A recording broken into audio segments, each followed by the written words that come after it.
मंगल मूर्ति सद्गुरु मिलवे सर्वाधार। मंगलमय मंगल करन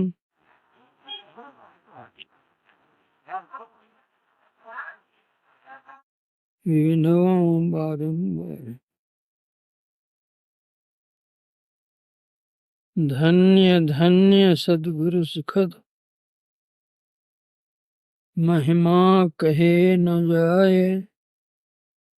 जो कछु कहाँ तुम्हारी कृपा मानते कछु नाम सो।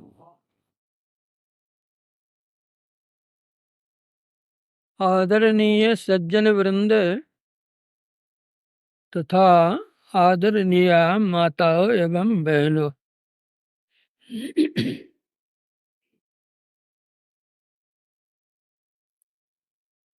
अखिल भारतीय संतमत सत्संग का 92वां वार्षिक अधिवेशन वृंदावन में होने वाला था, किंतु वह वहां नहीं होकर यहाँ होने का कारण क्या हुआ।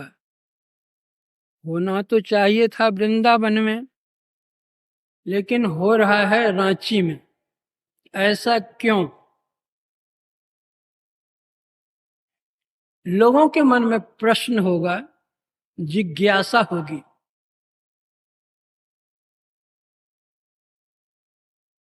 बात आज की नहीं है, प्राचीन है। और वह भी उस समय की बात है जब भगवान श्री कृष्ण ने परम धाम पधार चुके थे। कलियुग का आगमन हो चुका था।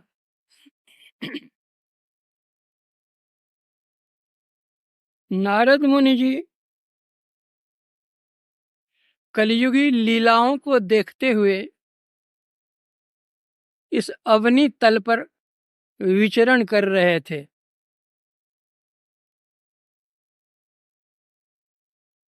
भ्रमण करते हुए वे वृंदावन पहुंचे। वहां उन्होंने देखा कि एक अतीव सुंदरी युवती बैठी हुई है और उसके निकट दो वृद्ध जन अचेतावस्था में पड़े हुए हैं।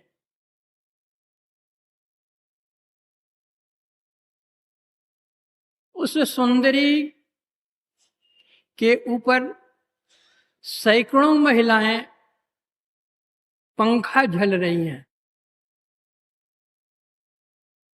और वह सुंदरी उन दोनों वृद्धों को चेतनावस्था में लाने की चेष्टा कर रही है, किंतु प्रयत्न करने पर भी वह सफल नहीं हो रही है। इस कारण वह बहुत दुखी है, रो रही है, बैठी हुई है। नारद जी ने दूर से ही यह दृश्य देखा तो उनके मन में एक कौतूहल हुआ। इतनी सुंदरी युवती जिसके ऊपर सैकड़ों पंखे झल रही हैं महिलाएं, उस पर भी वह रो रही है, दुखी है, और दो वृद्ध इसके सामने पड़े हुए हैं। क्या?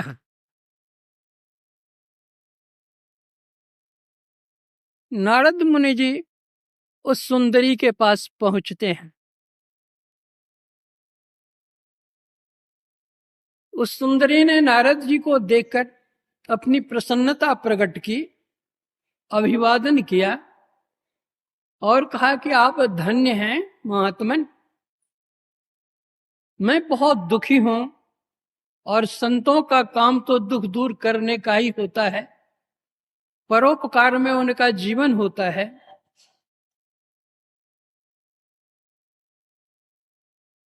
आप मेरे दुख को दूर कीजिए, मैं आपकी आभारणी बनी रहूंगी जीवन पर्यंत।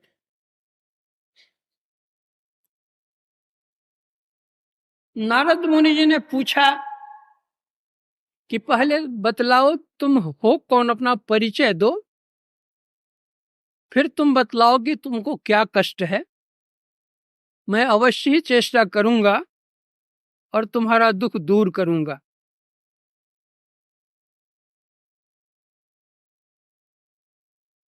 उस युवती ने कहा, मेरा नाम भक्ति है, मेरा जन्म द्रविड़ में हुआ, कर्नाटक में मैं बढ़ी, महाराष्ट्र में मेरा जहां तहां बहुत सत्कार हुआ, और जब मैं गुजरात आई तो वहां बूढ़ी हो गई।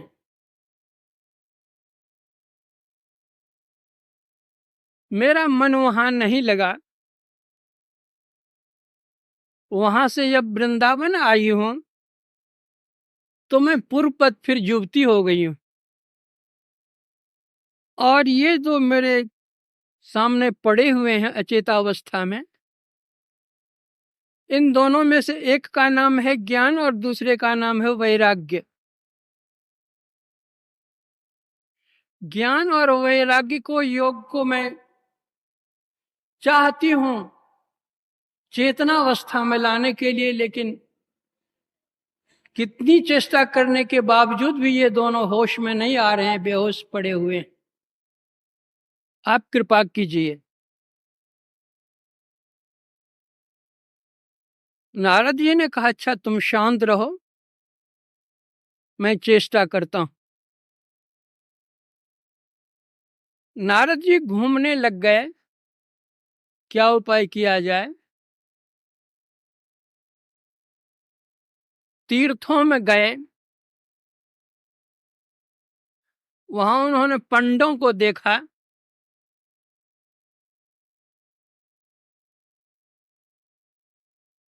जो ब्रह्म ज्ञान है उससे तो वे दूर हैं,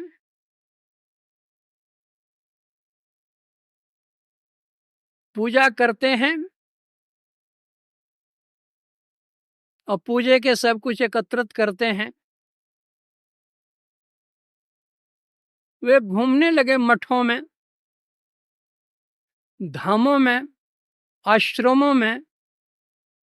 उन्होंने देखा कि उस समय के जो साधु लोग हैं, कहलाने के लिए तो ये साधु हैं लेकिन बड़े पाखंडी हैं ये लोग। देखने में तो वेशभूषा साधु का है, लेकिन गृहस्थों से भी ये बदतर हैं। गृहस्थ तो अपने बाल बच्चों के लिए मरते हैं बेचारे, लेकिन ये सन्यासी का वेश लेकर के न मालूम किसके लिए मरते हैं। वे भी संग्रह के पीछे लगे पड़े हुए हैं। घूमने लगे, घूमते घूमते घूमते उन्होंने देखा कि 4 बच्चे आ रहे हैं, 5-5 वर्ष के हुए हैं। नारद जी वहां पहुंचे और उन बच्चों को उन्होंने प्रणाम किया। वे बच्चे कोई सामान्य बच्चे नहीं थे, वे थे सनक सनंदन सनत कुमार सनातन।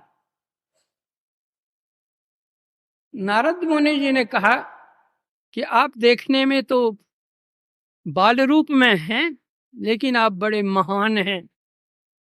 आपका ज्ञान महान है, आपकी साधना महान है, आपका तप महान है।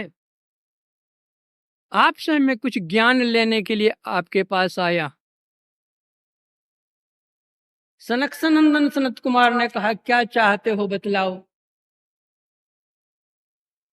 तो उन्होंने बतलाया कि ऐसे ऐसे घूमते घूमते मैं वृंदावन गया, वहां एक युवती को देखा जिसके ऊपर सैकड़ों महिलाएं पंखा झल रही थी। दो वृद्ध पुरुष उनके साथ में थे। उसको वे होश में लाना चाहती थी, नहीं होश में ला पाती थी, बेचारी रोती थी। उसके दुख से मैं भी दुखी हूं, तो आप उपाय बता दीजिए कि उसका दुख दूर कैसे होगा। सनक सनंदन संत कुमार सनातन ने कहा कि नारद जी,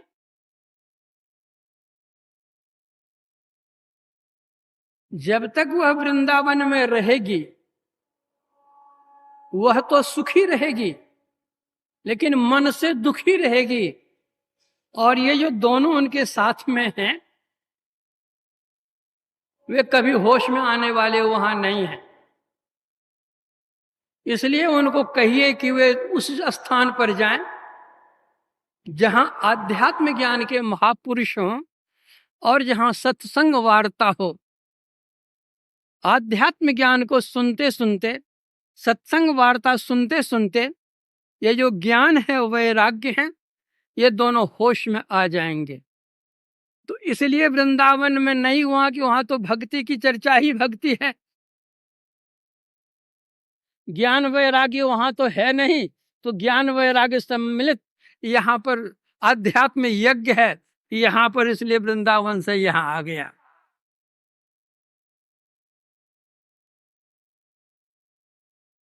गोस्वामी तुलसीदास जी महाराज ने रामचरितमानस में लिखा, पावन पर्वत वेद पुराना, राम कथा रुचि राकर नाना, मर्मी सज्जन सुमति कुदारी, ज्ञान विराग नयन उर्गारी, प्रीत सहित खोजे भाव सहित खोजे जो प्राणी, पाव भगत मन सब सुख खाने। उसी भक्ति की चर्चा यहाँ है, लेकिन मात्र भक्ति नहीं है, उसके साथ ज्ञान और योग युक्त है। इसीलिए रांची में इसकी व्यवस्था की गई है।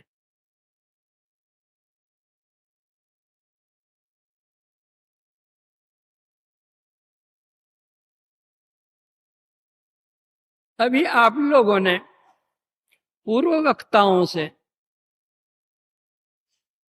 सत्संग के संबंध में कुछ सुना होगा। सत्संग क्या है, इसकी क्या महत्ता है, इसकी क्या उपादेयता है, इसकी क्या आवश्यकता है।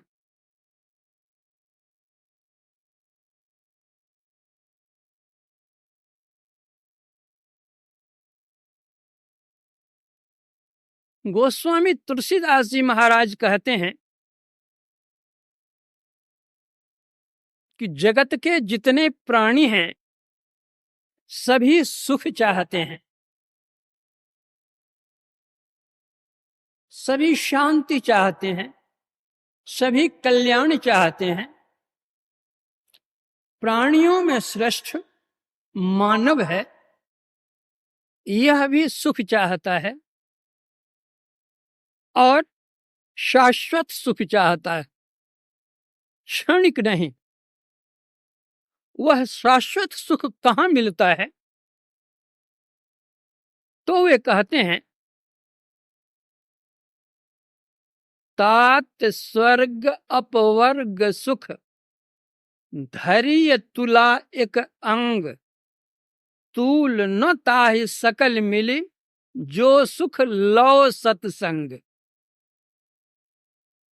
सुख चाहते हैं तो सत्संग कीजिए।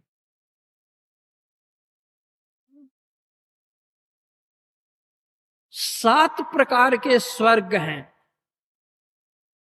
गोस्वामी जी कहते हैं, 7 प्रकार के स्वर्गों के सुखों को और अपवर्ग यानी मोक्ष के सुख को तराजू के एक पलड़े पर रख दीजिए और दूसरे पलड़े पर लौह बहुत कम समय पल गिरता है हम लोग का ना, कितना समय लगता है, उतने समय के सत्संग की महिमा को तराजू के दूसरे पलड़े पर रख दीजिए तो इस सत्संग के बराबर वह स्वर्ग और मोक्ष का सुख बराबर नहीं हो सकता।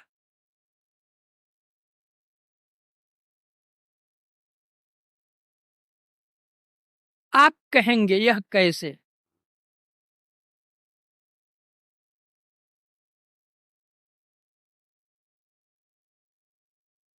एक बार का प्रसंग है, महर्षि वशिष्ठ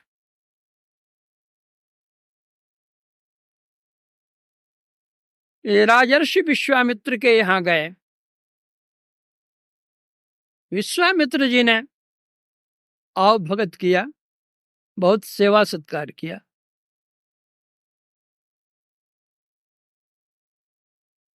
जब तक वे रहे सेवा में किसी तरह की कमी उन्होंने होने नहीं दी, बहुत आदर रखा। और जब वे वहां से प्रस्थान करने लगे तो विश्वामित्र मुनि जी ने 1000 वर्ष तपस्या का जो फल होता है विदाई में उन्होंने दक्षिणा के रूप समझिए दिया।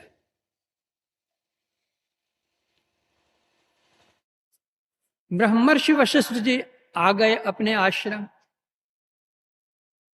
कुछ दिनों के बाद राजर्षि विश्वामित्र जी ने भी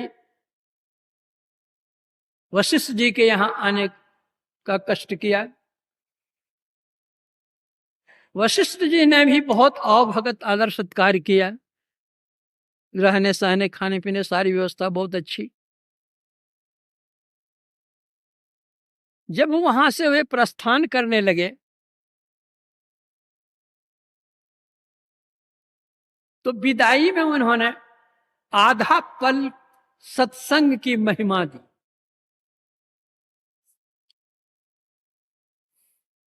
विश्वामित्र जी के मन में हुआ कि मैंने तो हजारों वर्ष की तपस्या का फल इनको दिया है और मैं जब इनके तो सत्संग आधा पल का फल इन्होंने मुझको विदाई में दी। कहिए कहां 1000 वर्ष, कहां आधा पल, क्या इन्होंने विदाई की मेरी।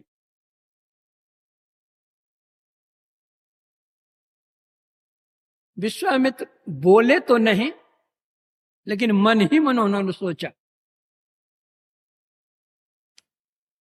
ब्रह्मर्षि वशिष्ठ वशिष्ठ ब्रह्मर्षि ही थे, मन की बात को भाप गए और पूछा, मुनि जी आपका मन खिन्न क्यों है? तो भीतर में जो बात थी उन्होंने कह दी कि आप जब मेरे यहां गए थे मैंने तो 1000 वर्षों की तपस्या का फल दिया आपको, और आपके यहां मैं आया तो आप तो आधा पल सत्संग का फल हमको दिए। कहां 1000 वर्ष, कहां आधा पल, यह कैसी बात।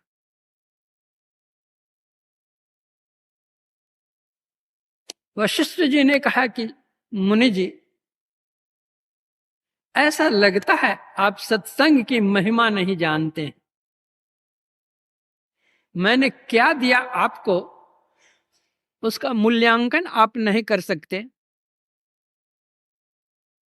जो किसी व्यक्ति विशेष के यहां हम लोग चले वे बतलाएंगे। तो दोनों मिलकर गए ब्रह्मा जी के पास और अपनी बात उन्होंने रखी। ब्रह्मा जी ने कहा कि मुझे सृष्टि करने से ही अवकाश नहीं है, मेरे पास समय कहां कि आप दोनों की बात मैं सुनूं और फिर न्याय करूं। आप विष्णु भगवान के पास चले जाइए। तो दोनों मिलकर गए विष्णु भगवान के पास।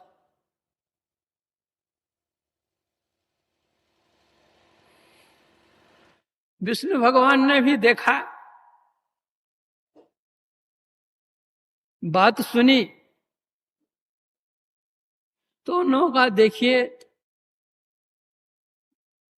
जो इस विषय के ज्ञाता हों, जो योग ज्ञान ध्यान सत्संग करते हों, उनके पास अगर आप जाइए तो आपका न्याय सही सही होगा। मैं तो पालन करता हूं, इस विषय की जानकारी मुझे नहीं कि सत्संग विशेष है कि तप विशेष है। भगवान शंकर महायोगी हैं, उनके पास आप जाइए, वे योग ध्यान जप तप सब बात जानते हैं।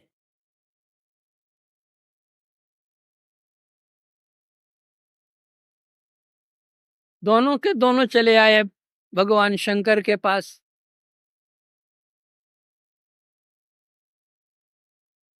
अपनी अपनी फरियाद की, उन्होंने बतलाई ऐसी सी बात।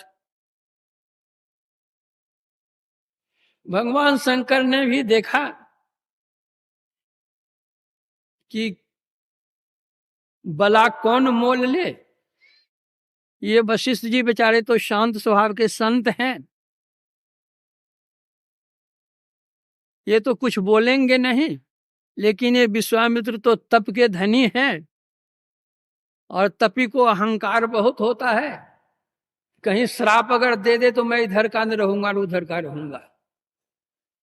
तो इन्होंने टाल दिया और कहा कि देखिए, जब से समुद्र मंथन के बाद मैंने विष पान किया है, तब से मेरा दिमाग सही काम नहीं कर रहा है, इसलिए आपका न्याय है वो हम नहीं कर सकते।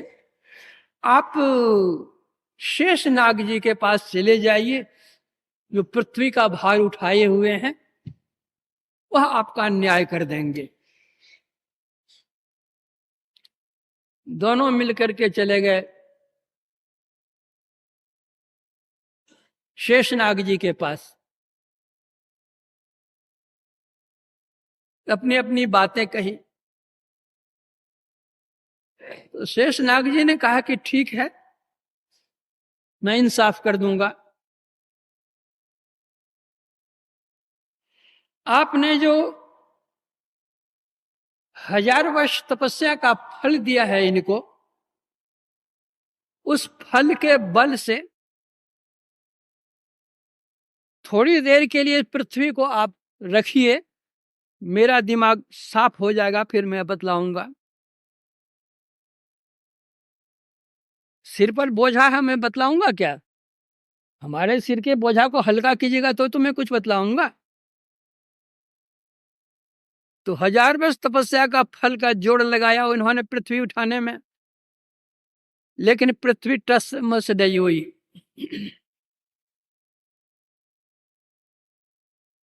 ब्रह्मर्षि वशिष्ठ जी से कहा कि आपने जो आधा पल सत्संग का फल दिया है, उस बल से उठाइए पृथ्वी को, फिर मैं इंसाफ करूंगा। तो उस आधा पल सत्संग के फल को उसमें उन्होंने लगाया, पृथ्वी अधर में आकर लटक गई। शेषनाग जी का सिर हल्का हो गया। विश्वामित्र ने कहा कि अब तो सिर हल्का हुआ, अब कहिए आप कौन विशेष है?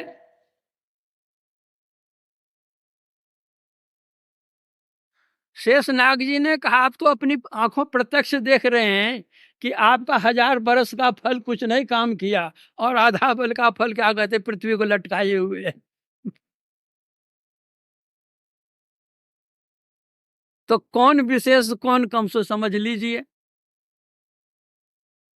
तो यह सत्संग क्या है? वही तुलसीदास जी कहते हैं, तात स्वर्ग अपवर्ग सुख धरिय तुला एक अंग, तूल न ताहि सकल मिल जो सुख लो सत्संग। यह हमारे सत्संगी लोगों के मन में कुछ ऐसा भी हुआ होगा, जो पुराने सत्संगी हैं, कि भक्ति करने से मुक्ति मिलती है और मुक्ति का भी फल दे दिया उसी में, तब भी नहीं हुआ तो भक्ति करने से क्या होगा। यहां जो अपवर्ग सुख कहा गया है, मुक्ति 5 प्रकार की होती है। सालोक्य मुक्ति, सारूप्य मुक्ति, सामीप्य मुक्ति और सायुज्य मुक्ति, और एक है कैवल्य मुक्ति। यहां जिस मुक्ति के लिए कहा गया है, मुक्ति फल के लिए, वहां इन 4 मुक्तियों के लिए कहा गया है। और ये चारों मुक्ति जो मिलती है, शरीर छूटने के बाद मिलती है, और 5वीं मुक्ति जो है वह जीवन काल में ही मिलती है। इन 4 प्रकार की मुक्तियों का इसके साथ, कैवल्य मुक्ति के साथ मेल नहीं मिलाया गया है। यहां बतलाया गया है कि पिंड पातेन जा मुक्ति सा मुक्तिर न तुम मन्यते। शरीर छूटने के बाद जो मुक्ति मिलती है, वास्तव में वह मुक्ति नहीं है।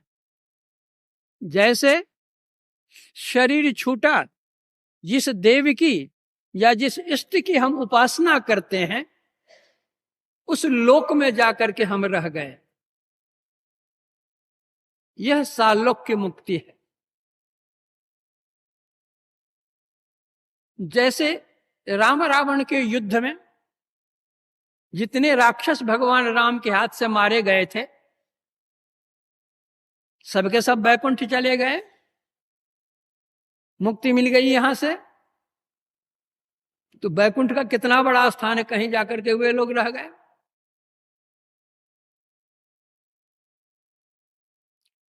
सारूप्य मुक्ति, जिस समय सीता हरण हुआ था, रावण लेकर जा रहा था, रास्ते में जटायु से भेंट हुई, जटायु और रावण का युद्ध हुआ, रावण के अस्त्र से घायल होकर के जटायु गिर गया। भगवान राम जब आए तो देखा कि वह मरणासन्न है। बातें बताकर पूछकर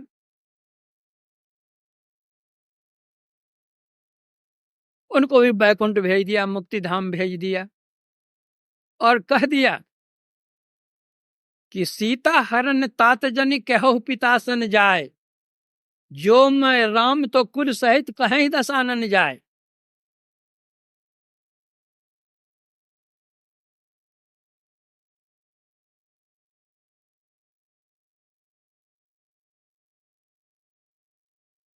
तब जब वहां से जटायु जाने लगा है, तो गृद्ध देह तज धरि हरि रूपा,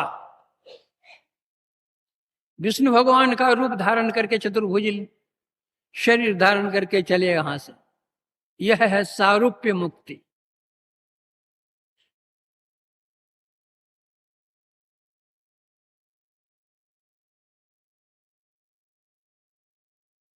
सामीप्य मुक्ति, जहां पर हमारे इष्ट हैं, उनके निकट हम भी हैं, उनका भी शरीर है, हमारा भी शरीर है, शरीर छूटा नहीं है, यह है सामीप्य मुक्ति। विष्णु भगवान के दरबार में ही जय और विजय रहता था। जिसको श्राप दिया गया था तो वही रावण और कंस हुआ था।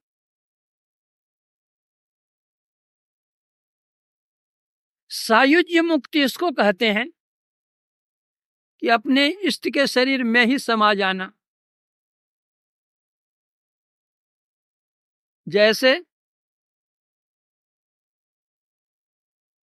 जब शिशुपाल का शरीर छूटता है भगवान के हाथ से, तो उसकी जो ज्योति थी वो भगवान कृष्ण में समा जाती है। कुंभकर्ण का जब शरीर छूटता है भगवान के से, तो उसकी ज्योति भगवान राम में समा जाती है। यह है सायुज्य। तो इन 4 प्रकार की मुक्तियों में शरीर रहता ही है, लेकिन जो कैवल्य मुक्ति होती है वो सब शरीरों को छोड़ दिया जाता है। जब कोई भी शरीर नहीं रहता है तब कैवल्य मुक्ति होती है। उस मुक्ति के लिए यहाँ नहीं कहा गया, इन 4 मुक्तियों के लिए कहा गया है। और भगवान ने कहा इन 4 मुक्तियों की मान्यता नहीं है। सा मुक्तिर न तो मन्यते, उसकी मान्यता नहीं है। यं कैवल्य मुक्तिस्तु केनोपायन सिद्ध्यति। जो अंत साधना करते हैं, अंत साधना करके अंतर ज्योति लाभ करते हैं, अंतर नाद लाभ करते हैं, और नाद से भी वे परे चले जाते हैं, निशब्दम परमम पदम। वह जो मुक्ति मिलती है असल में वही मुक्ति है, वहां कोई शरीर नहीं रह जाता। असल मुक्ति यह मुक्ति है। तो सत्संग से जो तुलना की गई है स्वर्ग और मुक्ति की, उन 4 मुक्तियों के लिए, उन 7 स्वर्गों के लिए। सत्संग, सत और संग, ये 2 शब्द। वह सत्य क्या है?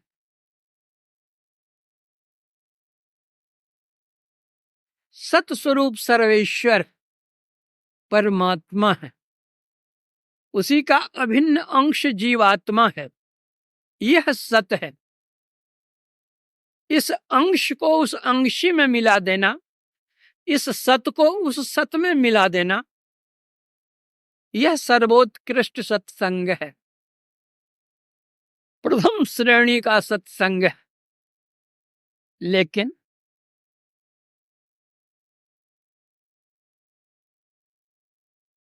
उसके पूर्व जिन्होंने सर्वेश्वर का साक्षात्कार कर लिया है, जो शांति स्वरूप संत हैं, उनके संग को भी सत्संग कहते हैं, और यह द्वितीय श्रेणी का है। संतों का संग भी महान फलप्रद होता है। बल्कि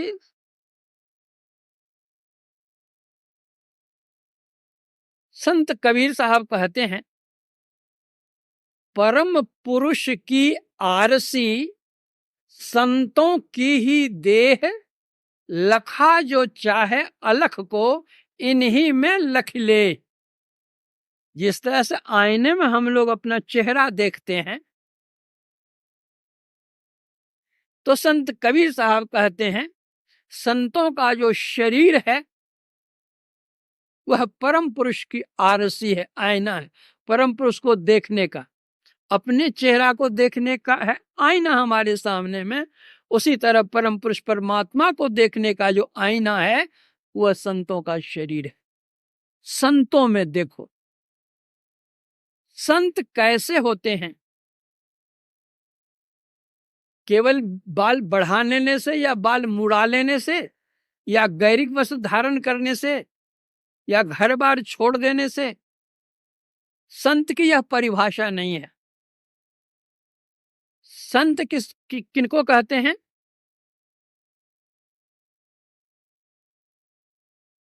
तुलसी संत सुअंबु तरु, फूले फले पर हेत, इतते ये पाहन हने, उतते हुए फल दे। जो संत होते हैं वे आम के पेड़ के समान होते हैं। व्यक्ति इधर से ढेला मारता है, पत्थर मारता है, लाठी मारता है वृक्ष में, इधर से तो ये पत्थर मारता है, लेकिन उधर से वह देता क्या है? मीठा फल, आम देता है। मार खा करके भी फल देते हैं, मीठा फल देते हैं। तो जो संत लोग होते हैं वे सहना जानते हैं, कहना नहीं जानते हैं, लड़ना नहीं जानते हैं। कहने वाले बड़े नहीं होते हैं, सहने वाले बड़े होते हैं। ईसा मसीह पर झूठा इल्जाम लगा उन लोग क्रास पर लटका दिया, लटक गए, कोई बात नहीं। भगवान बुद्ध थे, जब उनका यश सौरभ फैलने लग गया संसार में, तो उनसे जो द्वेष रखने वाले लोग थे उनकी निंदा शुरू की।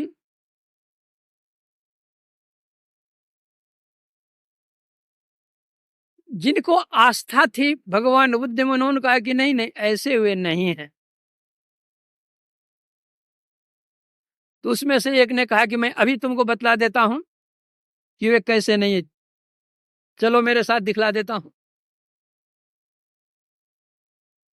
भगवान बुद्ध जहां बैठे थे, दूर से ही उन्होंने गालियां शुरू की। भगवान बुद्ध सुनते रहे, सुनते रहे, सुनते रहे।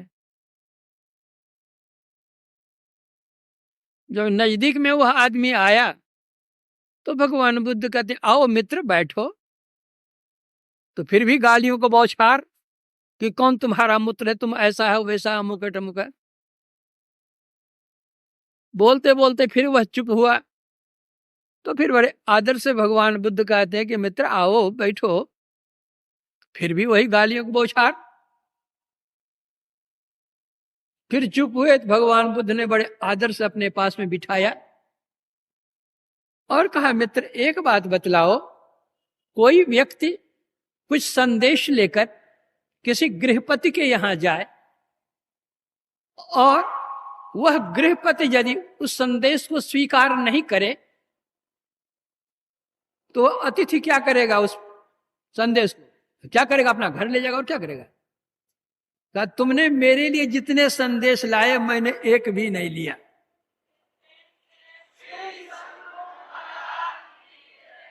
जो संत होते हैं वे सुनते हैं, सहते हैं। बुंद आघात सही गिर कैसे,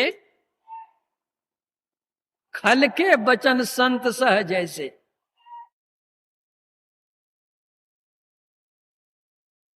गुरु नानक देव जी महाराज कहते हैं, साधो मन का मान त्यागो।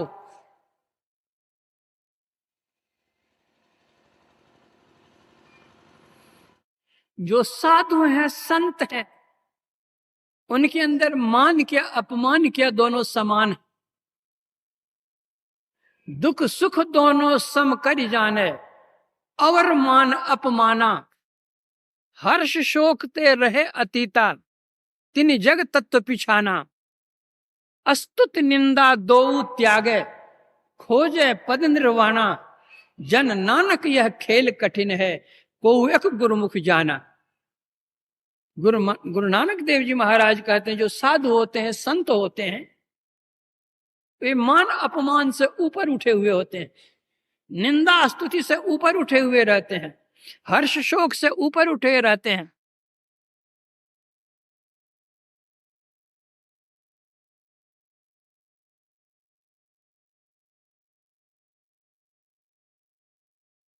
भगवान कहते हैं, सब ही मान प्रद आप अमानी, भरत प्राण सम सो मोहि प्राणी।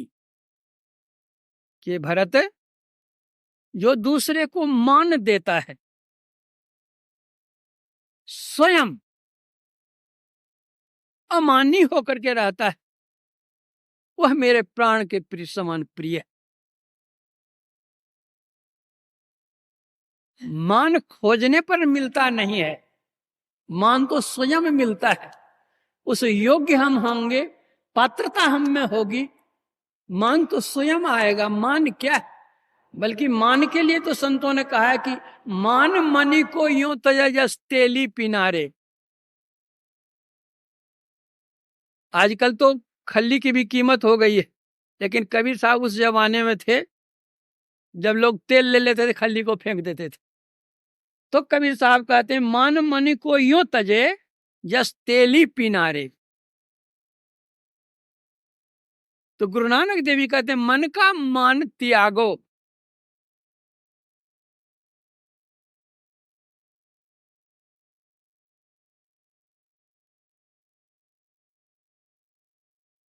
मान शब्द के अनेक अर्थ हैं।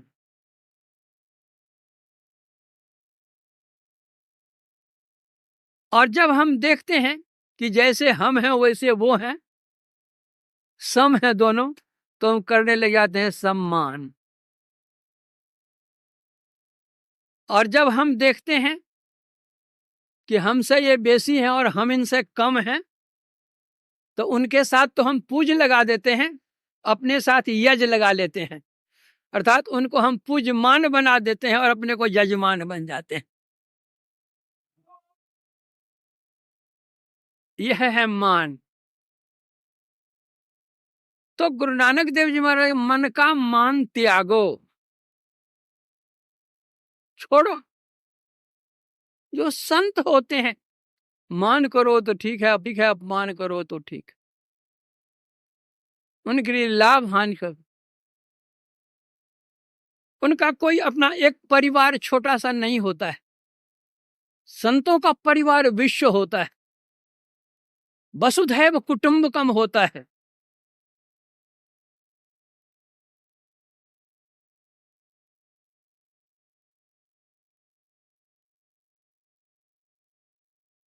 गोस्वामी तुलसीदास जी महाराज शांत निरपेक्ष निर्मम निरामय अगुण शब्द ब्रह्मैक पर ब्रह्म ज्ञानी, ये संत होते हैं।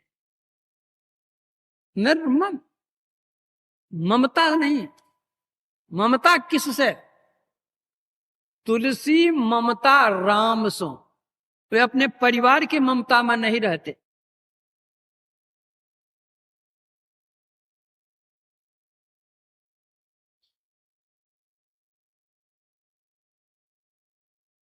संत कबीर साहब ने कहा अबधू माया तजी न जाई,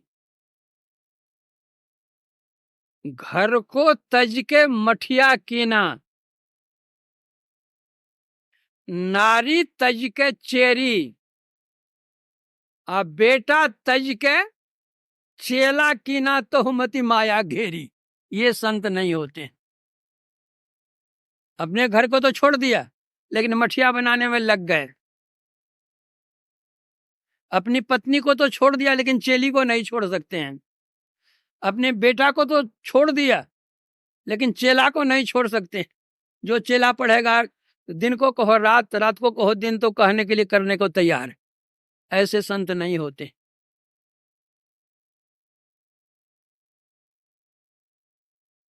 निर्मम, कोई ममता नहीं। एक साधु बाबा थे, जल कमलवत रहते थे, चाहिए भी वही। उनको एक लड़का था, विवाह के योग्य हो गया। तो जो उनके और शिष्य लोग थे उन्होंने कहा बाबा आपका लड़का सयाना हो गया है, अब इसकी शादी कर देनी चाहिए। तो साधु बाबा ने कहा कि भाई हम कहाँ लड़की खोजते फिरेंगे, आप ही लोग कहीं देख करके ठीक ठाक करो, शादी कर दो। लोगों ने देख दाकर कहीं एक लड़की ठीक किया, आकर कहा कि अमुक लड़की है इसी से। कहा ठीक है शादी कर दो। शादी की तिथि निश्चित हो गई। अब दुल्हा के लिए और लड़की के लिए कपड़ा उपड़ा सब खरीदने के लिए बाजार गए उनके शिष्यगण सब। जब कपड़ा खरीदने के लिए बाजार जाने लगे तो साधु बाबा ने कहा कि रहे थोड़ा कफन का कपड़ा भी लेते आना। तो शिष्यों ने कहा कि महाराज, शुभ घड़ी में जहाँ शादी होने जा रही है वहां आप कफन का कपड़ा लाने कहते हैं, ये तो ठीक नहीं लगता है। और अरे भाई, हम हैं, लड़का है, बहू आएगी, कभी न कभी किसी का शरीर तो छूटेगा ही, तो खोजना पड़ेगा, नहीं तो घर में रहेगा कफन का कपड़ा तुरंत लेकर चले जाए, इसमें कौन बात है? घर में रहेगी तो कोई बात है? घर में अब साधु बाबा की आज्ञा है, गुरु महाराज की आज्ञा है, तो विवाह शादी के कपड़े के साथ साथ क्या कहते हो, कफन का कपड़ा भी आ गया। सब तैयार हो गए, बारात बन ठन करके तैयार, पालकी आएगी जिस पर दुल्हा बैठ करके जाएंगे। जब पालकी करने के लिए उनके शिष्यगण जाने लगे तो कह रहे भाई, पालकी के लिए तो जाते ही हो, एक ठो अर्थी भी बना करके ले आना। कहा महाराज आप भी गजब के आदमी है, अर्थी अर्थी अभी क्या होगा, क्या होगी उसकी जरूरत क्या पड़ी? बोले तुम लोग समझते नहीं हो भाई, घर में पड़ा हुआ रहेगा तो क्या तुमको लगता है एक किनारे में पड़ा रहेगा? तब गुरु महाराज की आज्ञा है क्या, तो पालकी भी उधर से आई, वो अर्थी भी कहा रख दो एक किनारे में। एक किनारे अर्थी पड़ी हुई, लड़का चला गया शादी करने के लिए, शादी करके आया, लड़की साथ में आई। जिसी रात वह लड़की आती है उसी रात में लड़के की मृत्यु होती है। साधु बाबा कहते हैं कि अरे अरे अरे अरे, वो यही अर्थी बनी हुई है ना जी, कफन का कपड़ा था, ये कुछ खोजना पड़ेगा तुम लोगों को, ले चलो जाकर काम कर दो। बोला बाबा आप भी गजब के आदमी, आप जानते थे कि लड़का मरेगा, इसीलिए ना आप कपड़ा मंगाए थे, इसीलिए ना आप अर्थी बनवा करके मंगाए थे। तो जब आप जानते थे कि लड़का मरेगा तो बेचारी लड़की का जीवन आपने क्यों बर्बाद किया? तो आपको शादी ही नहीं करनी चाहिए थी लड़की की। साधु बाबा ने कहा कि अरे, जब तुम यह बात जानते हो कि मैं यह जानता था कि लड़का मरेगा, तो मैं यह भी तो जानता हूं कि लड़की का भविष्य क्या है। अरे पूर्व जन्म की यह भक्तिन है, इसके साथ में रहती तो भक्ति में घाटा होता, इसका जीवन इतने ही दिनों का था, उसको वो चला गया, अब भक्ति करेगी, ध्यान करेगी, होते तो भगवान को प्राप्त कर लेगी। इसलिए हम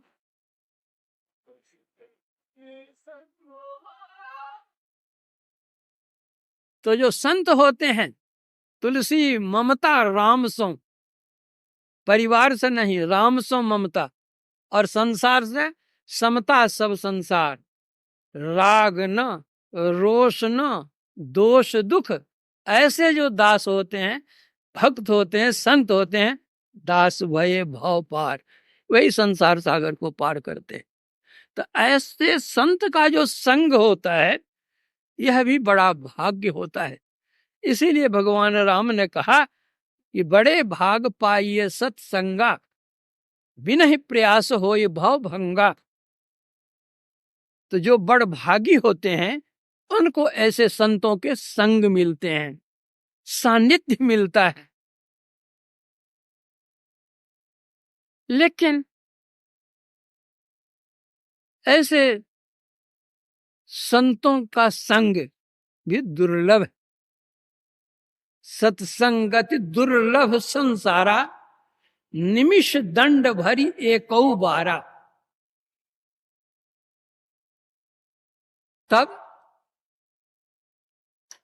अगर ऐसे संत मिल भी जाएं तो हमारे पास कोई मीटर नहीं है, हमारे पास वह दृष्टि नहीं है कि हम उन संत को पहचान सकें और उनसे जो लाभ लेना चाहिए ले सकें। हमारे गुरु महाराज थे, इतने बड़े महान संत थे,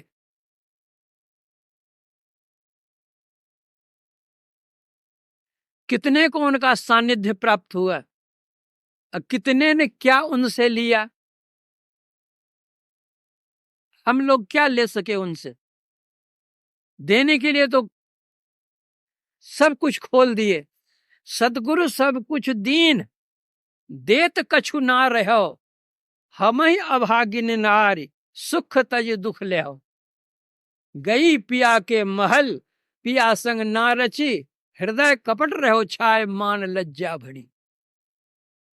गुरु महाराज का सानिध्य लाभ करके भी हम कहां लाभ ले सके।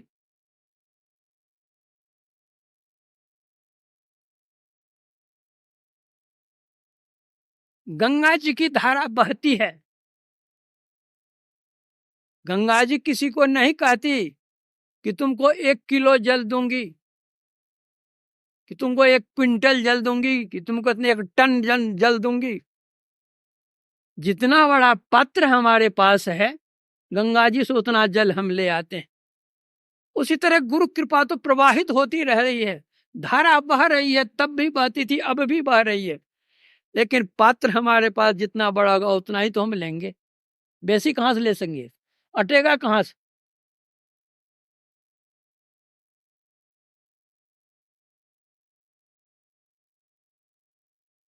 एक दिन मैंने पूछा गुरु महाराज से, तो जो कबीर साहब की जो यह वाणी है कि सदगुरु सब कुछ दीन देत कछु ना रहो, तो सदगुरु तो केवल एक यत्न बतला देते हैं कि इस तरह से ध्यान करो। सब कुछ दीन कैसे? तो गुरु महाराज बोले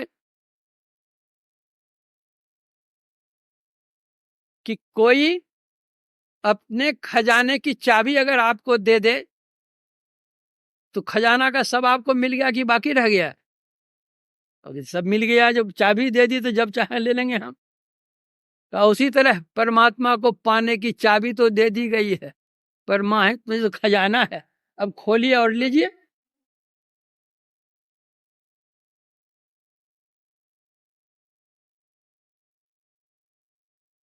एक वकील साहब आए गुरु महाराज से दीक्षा लेने के लिए। तो गुरु महाराज बोले कि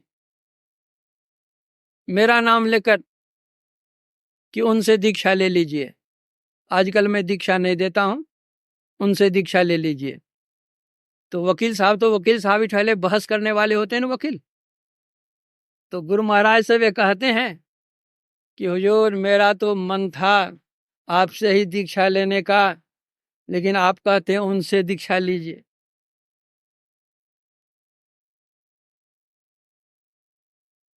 गुरु महाराज कहते हैं कि हमारी अलमारी है, अलमारी में रुपये रखे हुए हैं और आपको रुपये की जरूरत पड़ी, आपने मुझसे कहा तो मैंने अमुक को कहा कि अलमारी से रुपया इतना निकाल कर इसको दे दीजिए, तो रुपया वो दिया कि हम दिए?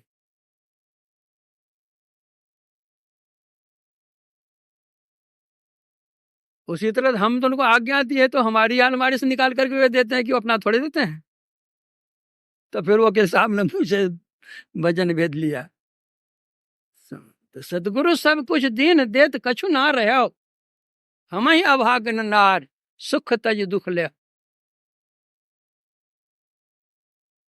तो ऐसे संत के दर्शन होने पर भी हम लोग लाभ नहीं ले सकते। जिस समय में संत होते हैं उसमें उनकी पहचान ही नहीं हो पाती है। अगर कोई पहचान करते हैं तो कुछ उनको मिल भी जाता है। उस समय के लोग उनको गालियां देने के लिए जानते हैं, उनको अपमान करने के लिए जानते हैं, बेइज्जत करने के लिए उनको जानते हैं, जान मारने के लिए भी जानते हैं, लेकिन उससे ज्ञान लेने के लिए नहीं जानते। यह तो हमारी दृष्टिहीनता है, क्षीणता है, ज्ञान की कमी। तब फिर जब ऐसे संतों की हम पहचान ही नहीं कर सकते हैं तो फिर सत का संग कहाँ? सतस्वरूप सर्वेश्वर को प्राप्त करने के कारण संत भी सतस्वरूप हैं, उनका संग सत्संग है, लेकिन ऐसे संत भी नहीं मिल रहे हैं। तब हम क्या करें? उन संतों की वाणियों का हम संग करें।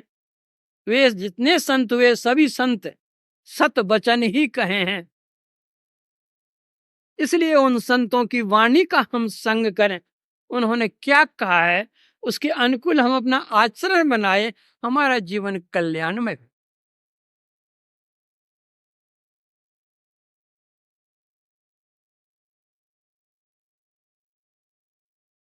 जो कोई जाय मिले उन सुनर, होय पवित्र लगे हरि रंगा।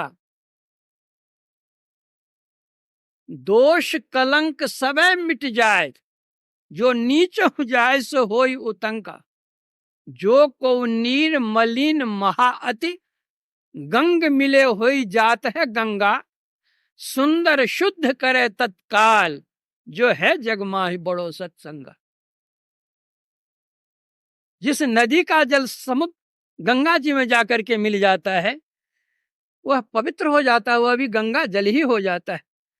उस तरह जो सत्संग में जाते हैं, संतों का संग करते हैं, उनकी वाणी का आचरण करते हैं, कहे हुए का अनुसरण करते हैं, एक दिन वे भी संत हो जाते हैं। इसीलिए तो कहा गया,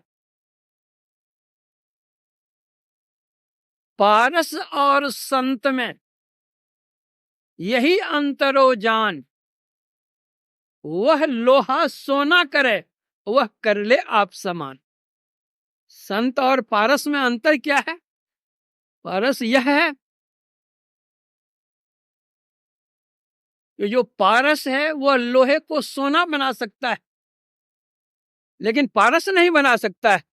किंतु जो संत लोग होते हैं, उनका जो सानिध्य करते हैं, अनुगामी होते हैं, वे भी वही बन जाते हैं।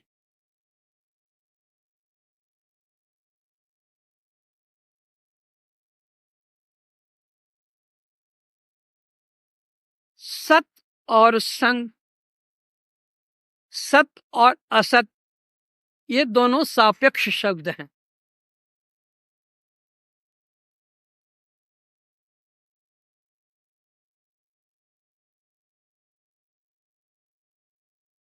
सुसंग सत्संग है। यह करने के लिए सब कोई कहते हैं, सभी संत कहते हैं, लेकिन कुसंग करने के लिए कोई नहीं कहते। कुसंग से हानि होती है। गोसाई तुलसीदास जी महाराज कहते हैं, हानि कुसंग सुसंगति लाहू, लोक वेद विदित सब काहू।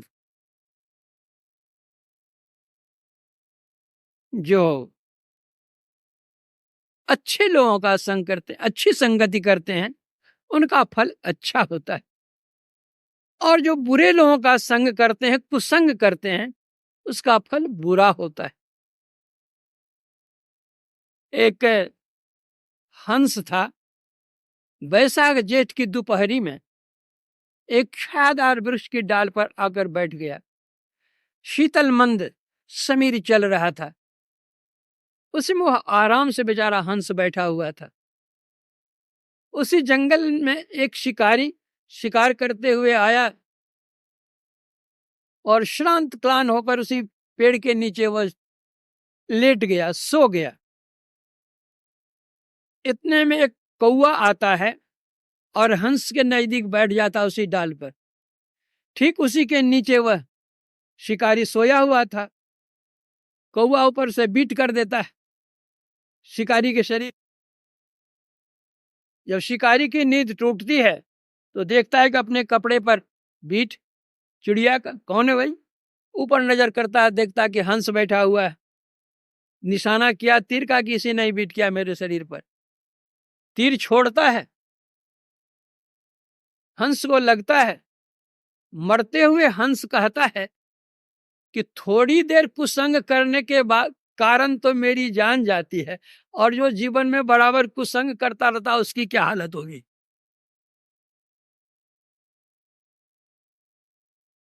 इसलिए सत्संग से लाभ होता है और कुसंग से हानि होती है।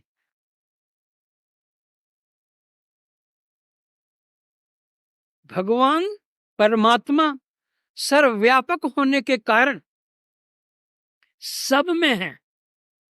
वे बाघ में भी रहते हैं और गाय में भी रहते हैं। वे दुर्जन में भी रहते हैं और सज्जन में भी रहते हैं। तो बाघ का संग कीजिए जरा जाकर के, कैसा लगता है देख लीजिए। तो जब बाघ का संग करेंगे तो आपकी जान जाएगी, और जब गाय का संग करेंगे तो वहां दूध मिलेगा, अमृतोपम दूध। तो जैसे बाघ का संग करने से जान जाती है, वैसे ही दुर्जन में भी भगवान है, लेकिन उसका संग करने से ज्ञान जाता है। तो ज्ञान चला गया, अज्ञान में है, जहां अज्ञान वहां दुख ही दुख है। और जो संतों का संग है, गाय है बेचारी, दूध मिलेगा, तो संतों के संग से आपको वह अमृत मिलेगा, वह ज्ञान मिलेगा, जिससे आपका परम कल्याण हो। इसलिए संत नहीं भी रहे तो संतों की वाणी का हम संग करें, अनुपम लाभ होगा। जब संतों की वाणियों का हम संग करते रहेंगे, करते करते करते कभी न कभी, एक न एक दिन, कभी संत के भी दर्शन होंगे। उन संतों के दर्शन से सद्युक्ति मिलेगी, सद्ज्ञान मिलेगा सद्गुरु से। फिर हम सदाचार समन्वित होकर के साधना करने लगेंगे, तो कभी न कभी सर्वेश्वर का साक्षात्कार भी होगा। प्रथम श्रेणी का भी सत्संग हो जाएगा, तो तीसरी श्रेणी के सत्संग से हम आरंभ करें, द्वितीय श्रेणी में जाएं, फिर प्रथम श्रेणी में जाकर के अपना परम कल्याण बना लें। इतना कह करके मैं अपने प्रवचन में विराम देता हूं, फिर आगे का कार्यक्रम आप लोग सुनेंगे।